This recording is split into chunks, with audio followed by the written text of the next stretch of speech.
بسم اللہ الرحمن الرحیم۔ معزز ناظرین السلام علیکم۔ معزز ناظرین، جو وظیفہ میں آپ کے لیے لائی ہوں وہ کلمہ طیبہ کا بہت ہی مجرب وظیفہ ہے۔ کلمہ طیبہ جو کہ دائرہ اسلام میں داخل ہونے کا سب سے بنیادی جز ہے۔ اس میں بڑی طاقت ہے، اس میں بڑی قوت ہے، اس میں اتنی تاثیر ہے کہ اس کے پڑھنے سے شیطانی قوتیں، جادو اور جنات کا اثر ختم ہو جاتا ہے۔ اس لیے تو مکہ والوں نے پڑھنے سے انکار کیا، کیونکہ وہ جانتے تھے اگر انہوں نے کلمہ پڑھ لیا اور اس میں اتنی تاثیر ہے کہ اس کے پڑھنے سے شیطانی قوتیں ان سے ہٹ جائیں گی اور وہ اپنے باپ دادا کے دین کو چھوڑ دیں گے۔ جب انسان کلمہ طیبہ پڑھتا ہے، اس کا دماغ اور دل منور ہو جاتا ہے، اس کا دل صاف ہونا شروع ہو جاتا ہے، جاہلیت اس میں سے چھٹ جاتی ہے، کفر اس میں سے ختم ہو جاتا ہے اور دلوں کی قداوتیں ختم ہو جاتی ہیں۔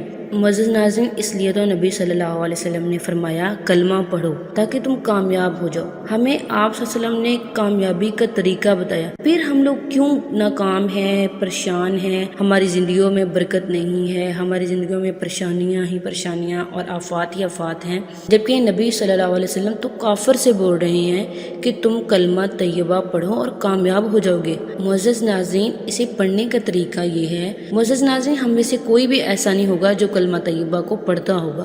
جب سے پیدا ہوئے اب سے کوئی بھی اسے اپنی روٹین نہیں سمجھتا ہوگا۔ پڑھتا تو ہوگا، بچپن میں پڑھا ہوگا، کبھی کبھی پڑھ لیا ہوگا، لیکن اسے روٹین میں اس کا وظیفہ بنا کے اسے کوئی نہیں کرتا ہوگا۔ آپ اس وظیفے کا طریقہ کار یہ ہے، آپ کلمہ طیبہ کا وظیفہ، آپ کلمہ طیبہ کو روزانہ کسی بھی نماز کے بعد 300 دفعہ پڑھیں۔ انشاءاللہ اس وظیفے کو کرنے سے آپ کا ہر رکا ہوا کام پورا ہو جائے گا اور آپ جس کام کو بھی کرنا چاہتے ہو اور آپ کی اس کام میں رکاوٹ ہو، آپ اس کام کی نیت اپنے دل میں کریں۔ انشاءاللہ اس وظیفے کی برکت سے آپ کی زندگی میں برکت ہوگی اور آپ کا ہر کام پایہ تکمیل کو پہنچے گا۔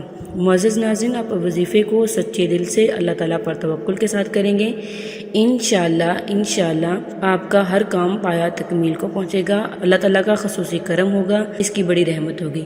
اللہ نگہبان۔